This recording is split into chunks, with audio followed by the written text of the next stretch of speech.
Welcome to Pratap Classes. दोस्तों, Pratap Classes के YouTube channel पर आपका स्वागत है। आज है 19 फरवरी 2025 और 19 फरवरी 2025 के जितने भी इंडिया और वर्ल्ड के जो करंट अफेयर्स के क्वेश्चन बनते हैं, आज उनका अपने डिस्कशन करेंगे।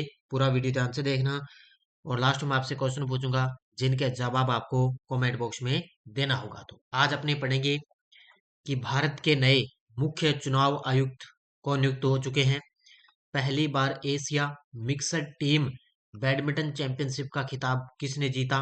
और सऊदी अरब पहले ओलंपिक स्पोर्ट्स गेम्स की मेजबानी करेगा।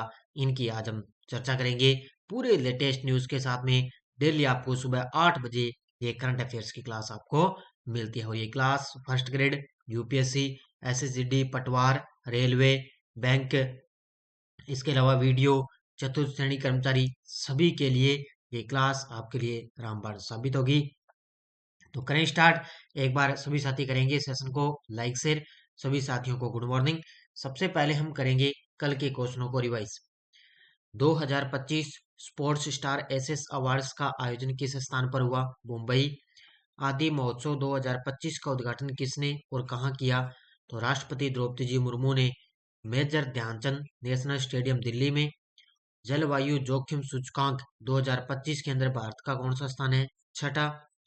किस राज्य ने 2024 के राज्यों में पंचायतों को अंतरण यानी कि विकेंद्रीकरण की स्थिति रिपोर्ट में कौन सा स्थान प्राप्त किया? तो ये है सबसे टॉप पर कर्नाटक। जेकब किलिपिमो ने वर्ष 2025 बार्सिलोना हाफ मैराथन में कौन सा नया विश्व रिकॉर्ड बनाया? तो 56 मिनट 42 सेकंड का। भारत और फिलीपींस के बीच आकाश मिसाइल प्रणाली की आपूर्ति के लिए संभावित सौदे का मूल्य कितना है? 200 बिलियन डॉलर से अधिक। प्रोजेक्ट वाटरवर्थ किस कंपनी की एक डिजिटल कनेक्टिविटी पहल है? तो ये है मेटा कंपनी की। तो ये थे कल के क्वेश्चनों का रिवाइज हमने कर लिया। ये है अपनी वार्षिक करंट की टेस्ट सीरीज। इसके अंदर आपको डेली टेस्ट मिलता है और डेली पीडीएफ आपको मिलती है। मंथली टेस्ट, मंथली पीडीएफ सब कुछ आपको इसके अंदर मिलता है। तो ये आज 19 फरवरी 2025 की क्लास स्टार्ट करने जा रहे हैं। तो एक बार जितने भी साथी मेरे साथ लाइव जुड़ चुके हैं, सभी साथी एक बार सेशन को लाइक करना आपका काम है, क्योंकि कल मैंने 1 से लेकर 15 फरवरी तक आपको एक करंट अफेयर्स की क्लास भी मैंने दे दी है। जिस प्रकार नानक क्लासेस शिव सर पर आपको 1 से 15 फरवरी तक राजस्थान करंट मिला, उसी प्रकार मैंने भी आपको 1 से 15 फरवरी तक इंडिया और वर्ल्ड का करंट अफेयर्स मैंने रिवाइज करवा दिया है। वो क्लास आप जरूर देख लेना। कल मैंने लाइव क्लास आपको करवाई थी, तो इसलिए वीडियो को आप लाइक किया करो और शेयर किया करो। तो करें स्टार्ट। सभी साथियों को गुड मॉर्निंग। पहला प्रश्न बड़ा ही गजब का, एक नई नियुक्ति हो चुकी है। किसे भारत का नया मुख्य चुनाव आयुक्त नियुक्त किया गया है? अब ये बनने जा रहे हैं 26वें नए मुख्य चुनाव आयुक्त। कौन बनने जा रहे हैं? Gyanesh Kumar. Option number C. कौन बनने जा रही है? देखो तस्वीर में ज्ञानेश कुमार। इससे पहले थे 25वें राजीव कुमार। 25वें थे राजीव कुमार। उनका कल 18 फरवरी को कार्यकाल समाप्त हो गया और आज 19 फरवरी से ये अपना कार्यभार संभालेंगे ज्ञानेश कुमार, जो देश के 26वें मुख्य चुनाव आयुक्त नियुक्त किए जा चुके हैं। तो आज 19 फरवरी से ये अपना कार्यभार संभाल रहे हैं। देखो, नया मुख्य चुनाव आयुक्त ज्ञानेश कुमार, वर्तमान मुख्य चुनाव आयुक्त राजीव कुमार इनकी जगह लेंगे। राजीव कुमार की नियुक्ति की तारीख 19 फरवरी 2025। चयन समिति प्रधानमंत्री मोदी की अध्यक्षता वाली 3 सदस्यीय समिति ने इसको चयन किया है। कानून मंत्रालय द्वारा की गई इस नियुक्ति के तहत 26 जनवरी 2029 तक वो इस पद पर बने रहेंगे। तो इनका समय कब तक रहेगा? 26 जनवरी 2029 तक इनका समय रहेगा। इसके अलावा इनके कार्यकाल में चुनाव भी होंगे, जैसे अभी 2025 के अंदर विधानसभा चुनाव होंगे बिहार के अंदर। इसके अलावा 2029 के अंदर लोकसभा चुनाव भी होंगे। ठीक है। तो ज्ञानेश कुमार 1988 बैच के भारतीय प्रशासनिक सेवा आईएएस अधिकारी हैं और वे केरल कैडर से आते हैं। वहीं डॉक्टर विवेक जोशी 3 सदस्यीय चुनाव आयोग के नए अध्यक्ष बन चुके हैं। तो याद रखना, डॉक्टर विवेक जोशी है वो 3 सदस्यीय चुनाव आयोग के नए सदस्य बन गए। अब देखो, जो ज्ञानेश कुमार बने हैं उनके कार्यकाल में चुनाव देखो, एक तो अभी 2025 इसी वर्ष बिहार विधानसभा चुनाव होंगे, 2026 में केरल, पुडुचेरी, तमिलनाडु और पश्चिम बंगाल विधानसभा के चुनाव होंगे, और 2029 में लोकसभा चुनाव होंगे, जो उनका अंतिम वर्ष होगा, क्योंकि इनका समय रहेगा 26 जनवरी 2029 तक। तो उनके समय में लोकसभा चुनाव भी होंगे। तो ये याद रखना, देश के 26वें अब मुख्य चुनाव आयुक्त बन गए विवेक जोशी। ये ज्ञानेश कुमार कौन बन गए? ज्ञानेश कुमार है, बन चुके हैं। अगला, इसरो के नए अध्यक्ष वी नारायण द्वारा भारत के भविष्य के अंतरिक्ष मिशनों में कौन सा मिशन शामिल नहीं है? अब आपको पता है इसरो है, नए अध्यक्ष बन चुके हैं वी नारायण, और वी नारायण ये बने थे 11वें अध्यक्ष। कौन से? 11वें नंबर के अध्यक्ष बने थे। और ये आगामी जितने भी जो अंतरिक्ष मिशन होंगे उनमें से उन्होंने बैठक बुलाई है, भी कौन कौन सी मिशन शामिल है होने जा रहे हैं। तो इसके अंदर एक गगनयान शामिल है, जो 2027 के अंदर लॉन्च होगा। गगनयान गगनयान 2026, गगनयान 2026, चंद्रयान 4 होगा 2027 में। इसके अलावा अंतरग्रहीय मिशन का मतलब छोटे छोटे मिशन भी होंगे। तो इसने पूछा भी कौन सा शामिल नहीं है, तो वो है मंगलयान 1। कौन सा ना शामिल नहीं है? मंगलयान 1, क्योंकि ये तो 2013 के अंदर इसको लॉन्च किया जा चुका है। देखो, वी नारायण भारतीय अंतरिक्ष अनुसंधान संगठन इसरो के नवनियुक्त अध्यक्ष ने भारत के भविष्य के अंतरिक्ष मिशनों की रूपरेखा तैयार कर दी है। सबसे पहला होगा गगनयान मिशन 2026। गगनयान मिशन के तहत 3 भारतीय अंतरिक्ष यात्रियों को 400 किलोमीटर की ऊंचाई पर LEO में भेजा जाएगा, और इस मिशन के लिए मानव रेटेड LVM-3 लॉन्च वाहन का उपयोग किया जाएगा। यानी कि इसके अंदर है जो 3 भारतीय अंतरिक्ष यात्री उनको 400 किलोमीटर की ऊंचाई पर LEO में भेजा जाएगा, और इसके अंदर जो रॉकेट होगा वो होगा LVM-3, यानी कि HLVM-3 लॉन्च वाहन का उपयोग किया जाएगा। इसके अलावा होगा चंद्रयान 4 2027। ये चंद्रमा के दक्षिणी ध्रुव पर शोध करने के लिए इसको भेजा जाएगा। इसरो 2028 तक अपना पहला अंतरिक्ष स्टेशन मॉड्यूल लॉन्च करने की योजना बना रहा है। अब एक एक लाइन आपके लिए महत्वपूर्ण है, अच्छे तरीके से नोट कर लेना आप। तो इसरो क्या कह रहा है? अभी 2028 तक भी अपना पहला अंतरिक्ष स्टेशन मॉड्यूल लॉन्च करने की योजना बना रहे हैं। वर्तमान में भारत के पास 131 उपग्रह हैं, जिनमें से 56 विभिन्न राष्ट्रीय जरूरतों जैसे दूरसंचार, नेविगेशन, सीमा निगरानी के लिए कार्यरत है। देखिए, यानी कि वर्तमान में 131 उपग्रह हैं, जिसमें से जो 56 उपग्रह ना वो दूरसंचार, नेविगेशन, सीमा निगरानी के लिए कार्यरत है, चल रहे हैं। तो ये अच्छे तरीके से नोट कर लेना। इंडोनेशिया ने किस देश को हराकर पहली बार Asia mixed team badminton championship का खिताब जीता है? और आज आपको पता है राजस्थान का बजट आ रहा है। आज 11 बजे से स्टार्ट हो जाएगा, राजस्थान का बजट आ रहा है। देखेंगे राजस्थान के अंदर क्या कुछ होने वाला है। तो इंडोनेशिया ने किस देश को हराकर पहली बार मिक्सर टीम बैडमिंटन चैंपियनशिप का खिताब जीता? तो ये रहा है चीन देश को। पहली बार इंडोनेशिया ने ये खिताब जीता है।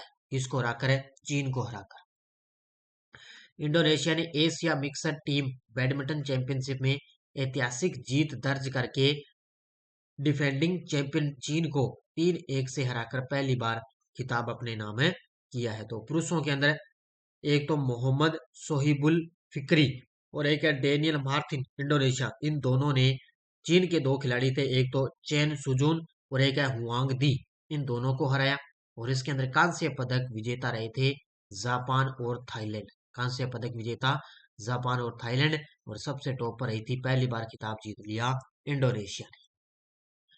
जीसीसी नीति 2025 को लागू करने वाला भारत का पहला राज्य कौन सा है? जीसीसी का मतलब क्या होता है? Global capability. क्या होता है? Global capability centre. Global capability centre नीति 2025 को लागू करने वाला भारत का पहला राज्य बनने जा रहा है मध्य प्रदेश। कौन सा? और वर्तमान में मध्य प्रदेश के सीएम है मोहन यादव। कौन है? डॉक्टर मोहन यादव है मध्य प्रदेश के सीएम, और इस नीति को लागू करने वाला ये भारत का पहला राज्य बनने जा रहा है। देखो, मध्य प्रदेश ने भारत के आर्थिक परिदृश्य में एक महत्वपूर्ण कदम उठाते हुए देश की पहली समर्पित ग्लोबल कैपेबिलिटी सेंटर जीसीसी नीति 2025 पेश की है। कौन सी नीति है? जीसी, यानी कि ग्लोबल कैपेबिलिटी सेंटर। इसका उद्देश्य बहुराष्ट्रीय कंपनियों को आकर्षित करना और इंदौर, भोपाल और जबलपुर जैसे टीयर 2 शहरों में वैश्विक नवाचार और सहयोग के लिए एक मजबूत पारिस्थितिकी तंत्र तैयार है करना है। यानी कि एक सहयोग के लिए एक मजबूत पारिस्थितिकी तंत्र तैयार करना, इसलिए ये मध्य प्रदेश की सरकार ने इस नीति को लागू किया है। सऊदी अरब किस वर्ष पहले ओलंपिक ए स्पोर्ट्स गेम्स की मेजबानी करेगा? सऊदी अरब किस वर्ष पहले ओलंपिक ए स्पोर्ट्स गेम्स की मेजबानी करेगा? तो ये करेगा सन 2027 के अंदर। याद कर लेना इसको अच्छे तरीके से। सन 2027 के अंदर सऊदी अरब पहली बार पहले ओलंपिक ए स्पोर्ट्स गेम्स की मेजबानी करने जा रहा है। कब करेगा? सन 2027 में। तो सऊदी अरब 2027 में पहले ओलंपिक ए स्पोर्ट्स गेम्स की मेजबानी करेगा। ए स्पोर्ट्स वर्ल्ड कप फाउंडेशन इस आयोजन का स्थापना भागीदार है होगा। इतना याद रखना है, एग्जाम के अंदर इतना आएगा भी कौन सा देश 2027 के अंदर पहले ओलंपिक ए स्पोर्ट्स गेम्स की मेजबानी करेगा? तो वो करेगा सऊदी अरब मेजबानी करेगा। भारतीय नौसेना ने अपने 8वें मिसाइल कम अम्यूनिशन MCA बारज LSMA-11 यार्ड 79 का शुभारंभ कब किया है? ये देखो तस्वीर में आपके सामने। हालांकि इस प्रकार के कम ही चांस होते हैं एग्जाम के अंदर ये क्वेश्चन आए, लेकिन फिर भी अपने को थोड़ा सा ध्यान में रखना पड़ेगा। तो इसकी शुरुआत हो चुकी है 14 फरवरी 2025। कब से? 14 फरवरी 2025। तो भारतीय नौसेना कौन है? नौसेना अध्यक्ष वर्तमान में दिनेश कुमार त्रिपाठी। कौन है? दिनेश कुमार त्रिपाठी 14 फरवरी 2025 को 8वें मिसाइल कम अम्यूनिशन MCA बारज LSAM-11 इसको बोलते हैं यार्ड 79 का शुभारंभ किया। ये 8वीं मिसाइल की नंबर है। यह महत्वपूर्ण आयोजन मीरा भाईंदर महाराष्ट्र में स्थित SECO-1 engineering project private limited Visakhapatnam के लॉन्च स्थल पर संपन्न हुआ है। यानी कि एक आयोजन चल रहा था महाराष्ट्र के अंदर, इंजीनियरिंग प्रोजेक्ट प्राइवेट लिमिटेड के तहत एक आयोजन चला।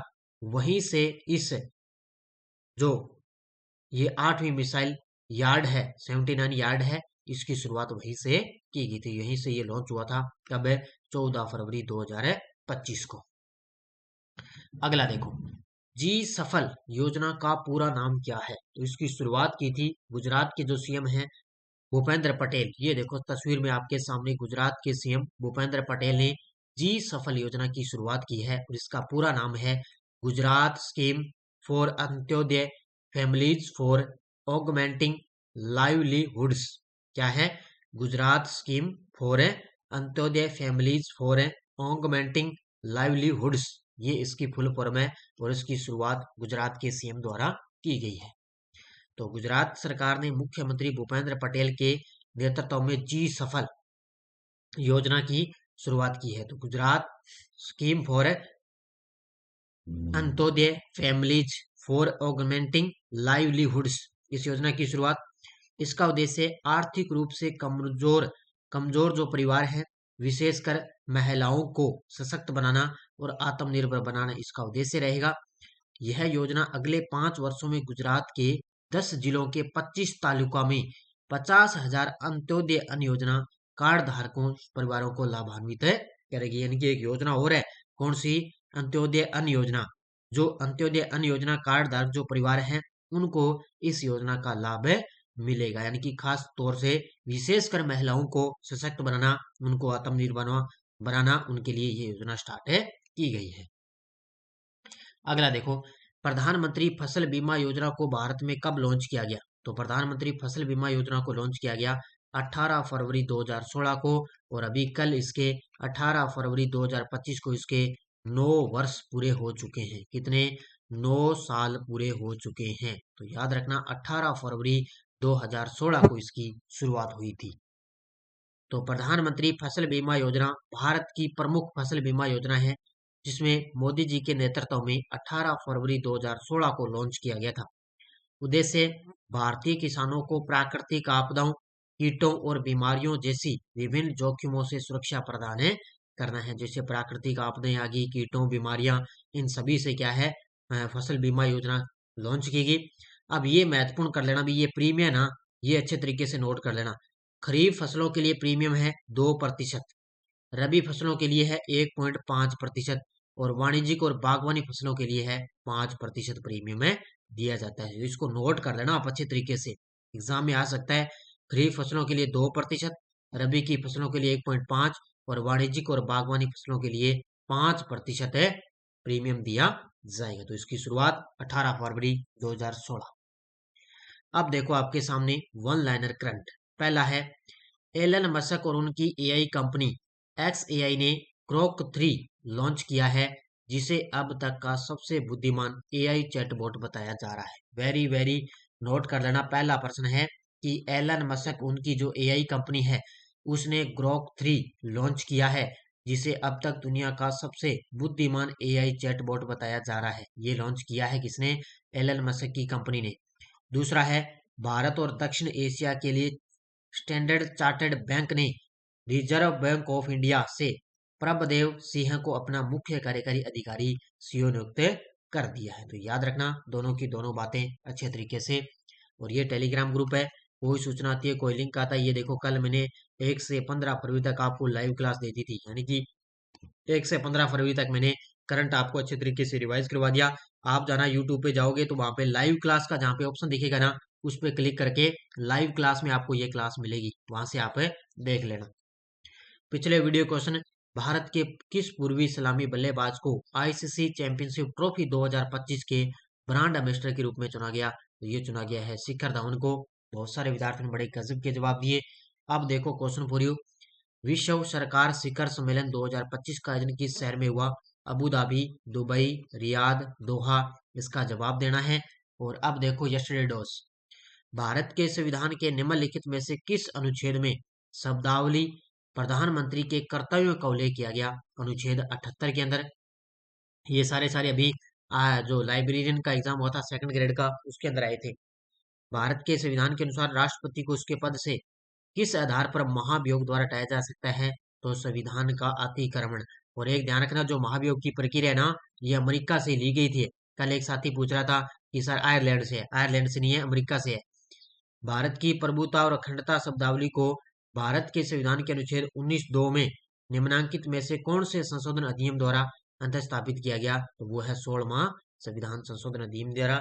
ये थे कल के क्वेश्चनों का रिवाइज। ठीक है, अब देखो नेक्स्ट क्वेश्चन, संविधान में मौलिक कर्तव्यों को कब सम्मिलित किया गया? सन आपको बताना है। भारतीय संविधान का कौन सा अनुच्छेद राष्ट्रपति को उच्चतम न्यायालय में परामर्श करने की शक्ति प्रदान करता है? और भारत के कौन से प्रधानमंत्री की मृत्यु देश के बाहर हुई थी? उनका जवाब देना है। तो ये थी आज की अपनी क्लास। और आज आपको पता है, एक तो बजट आ रहा है अपने राजस्थान में, एक बता रहे हैं कि आज पटवार की विज्ञप्ति आ जाएगी, तैयार रहना।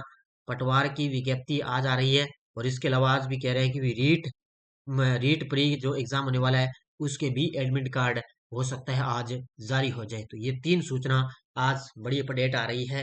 तो अच्छे तरीके से टेलीग्राम को ज्वाइन किया करो, ताकि वहां पे आपको सब कुछ न्यूज़ें मिलती रहेगी। तो ये थी क्लास आपकी आज। इसके अलावा करंट की टेस्टरी चल रही है, ये जेल परेडी, चतुर्थ श्रेणी कर्मचारी, ड्राइवर, वाहन चालक, इन सभी पर online special Bharat Rajasthan current. और ये 2016 से 2024 तक पुराने पेपरों की पीडीएफ अपलोड है। धीरे धीरे और भी पेपर आपको मिलेंगे इसके अंदर, चिंता मत करो, सब कुछ आपको मैटर मिलेगा। और ये नानक क्लासेस की मिशन 1.0 उपलब्ध है, ये आप ले सकते हो। और जल्द ही यूआरओ पटवार, इसके अलावा अपनी 22-23 फरवरी को बुक है करंट अफेयर्स की बाजार के अंदर और आ रही है, वो आप ले सकते हो। तो वीडियो को जाते जाते लाइक शेयर करेंगे। धन्यवाद। जय हिंद, जय भारत।